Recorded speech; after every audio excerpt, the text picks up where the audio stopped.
भाग 5 बचत की आदत डालें। पुस्तक का नाम है बचत करना कैसे सीखें।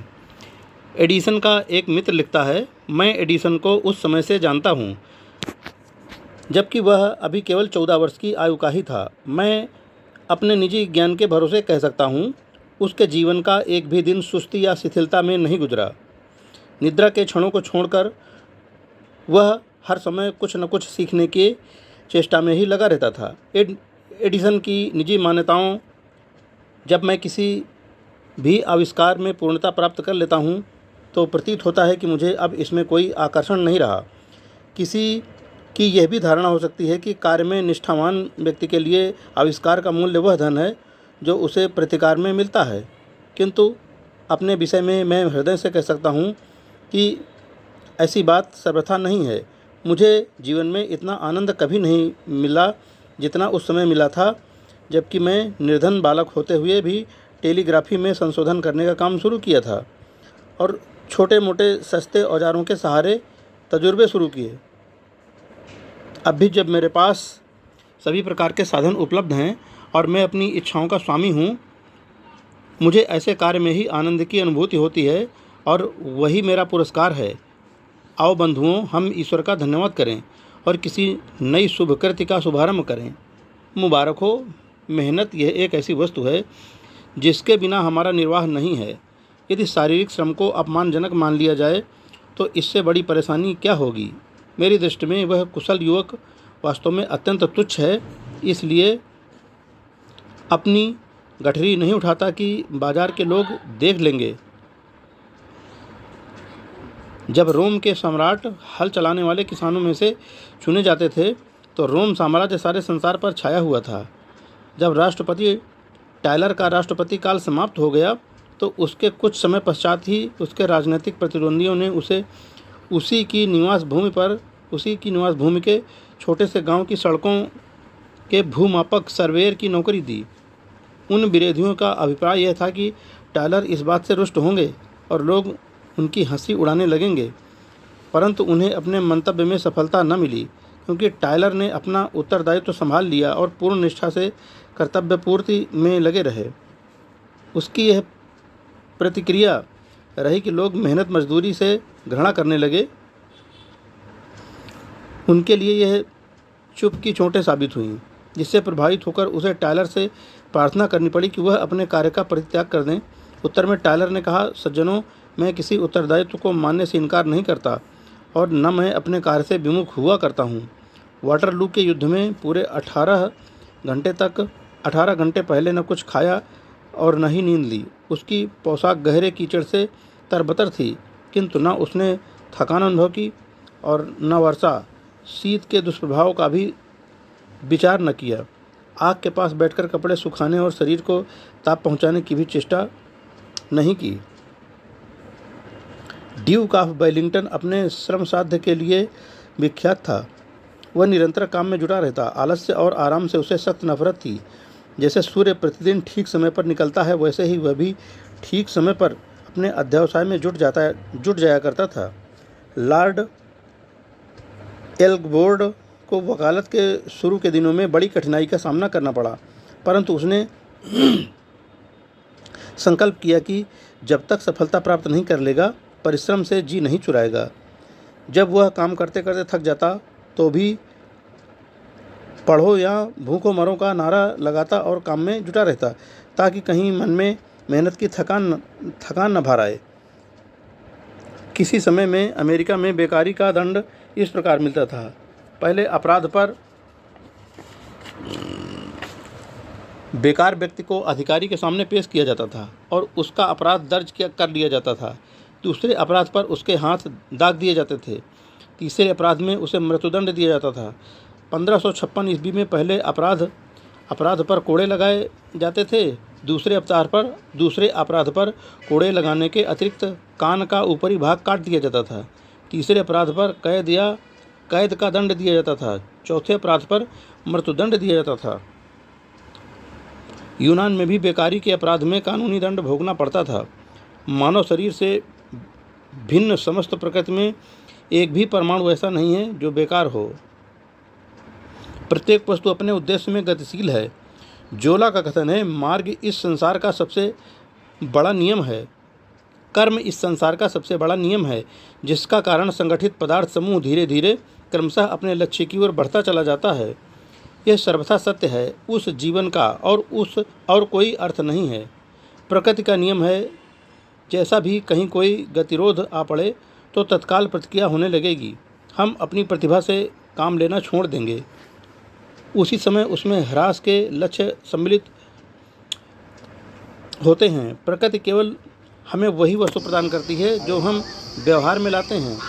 वह वस्तु उस अवधि के लिए प्राप्त होती है जिस अवधि में हम उसका प्रयोग करते हैं। खर्च में बचाई गई वस्तु ही हमारे समय पर काम आती है। कथा कहानी में जिस जादू की छड़ी का उल्लेख होता है, जिस पारस पत्थर का नाम लिया जाता है और जिसे सौभाग्य का गुलदस्ता कहा जाता है, वह परिश्रम ही है। हल, आयरन, श्रम साधन ही आदर सूचक श्रृंगार हैं।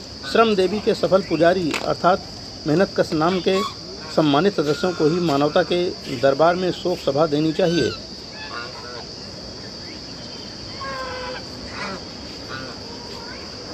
श्रम देवी के फल पुजारी अर्थात मेहनतकश नाम के सम्मानित सदस्यों को ही मानवता के दरबार में शोभा सभा देनी चाहिए।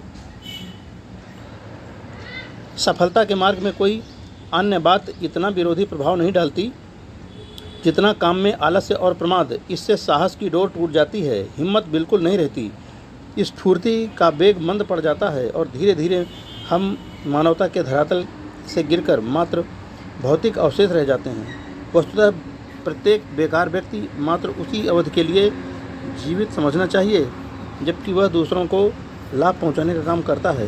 कुछ लोग 20 वर्ष की आयु में पैदा होते हैं, कुछ आदमी 30 साल की उम्र में जन्म लेते हैं।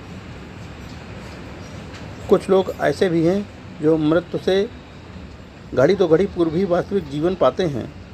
एमिल जोला ने अपने एक उपन्यास को लिखा जिसका आशय है कि यदि उनमें से प्रत्येक के पास 10-10 हज़ार रुपये आ जाएं तो वे क्या करें।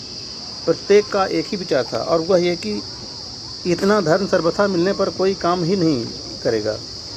कार्यालय में श्रम की अकथनीय पावनता की चर्चा करते हुए लिखा, मुबारक है मनुष्य जिसे उसका काम मिल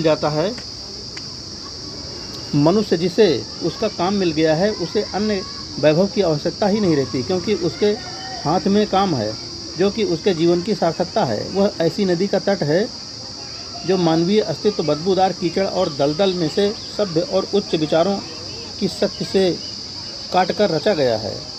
वह रोगजन्य दलदल के स्थान पर हरा भरा उपवन बनाए चला जाता है, जिसमें स्वच्छ निर्मल नदियां गतिशील हैं। उपवन के लिए यह सरिता कितनी शुभ है। सरिता छोटी हो या बड़ी, उससे क्या मतलब।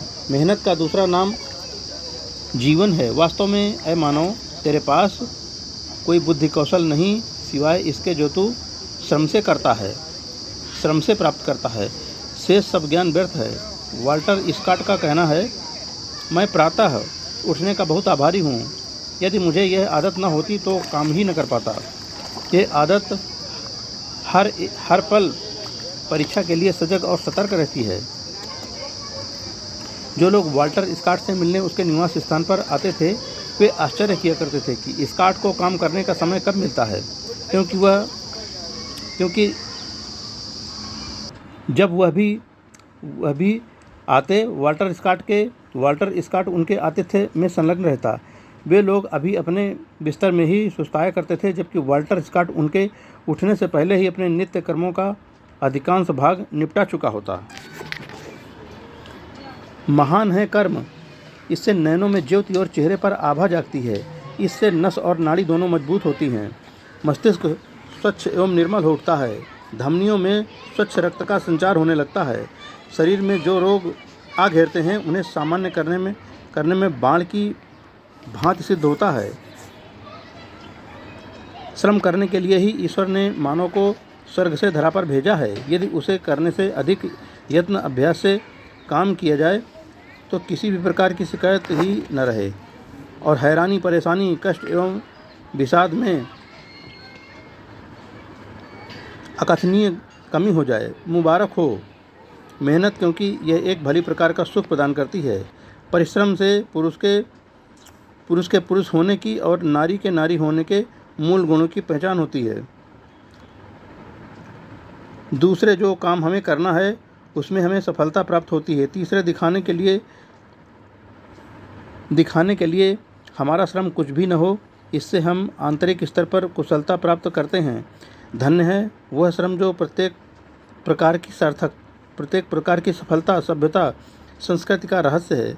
रस्किन का कहना है, जब कभी मैं सुनता हूँ कि अमुक नवयुवक में उच्च कोटि का बुद्धि कौशल है, तो सबसे पहला प्रश्न तो मैं उसके विषय में पूछता हूँ कि यह है कि वह काम भी करता है या नहीं। कार्यालय कहता है, करो, कुछ कर दिखाओ, कुछ पैदा करो, चाहे तुम्हारा काम बहुत छोटा हो। अत्यंत छोटा परिणाम लाने वाले ही क्यों न हो, ईश्वर के भरोसे उसे पूर्णता प्रदान करो। श्रम को कभी बुरा या छोटा मत मानो। यह तो जो कुछ तुम्हारे भीतर है उसी का आईना है। उसे निखार कर क्रिया का रूप दो। उठो और कोशिश करो, जो अब तुम्हारे हाथ को करने के लिए मिला उसी को अपनी समस्त शक्ति से करो। ईश्वर की सर्वोत्तम कृति है ईमानदार इंसान। ईमानदार व्यक्ति चाहे कितना भी निर्धन क्यों न हो, अपनी निर्धनता और दरिद्रता के बावजूद वह मानव समूह में सम्राट के स्तर का होता है। ज्यामिति में एक ही सरल रेखा और नैतिकता है। एक ही नैतिकता में सत मार्ग सबसे संरक्षित मार्ग है। दोस्तों, इस लेसन का 5वां भाग हम यहीं पर पूरा करते हैं। जय हिंद फ्रेंड्स।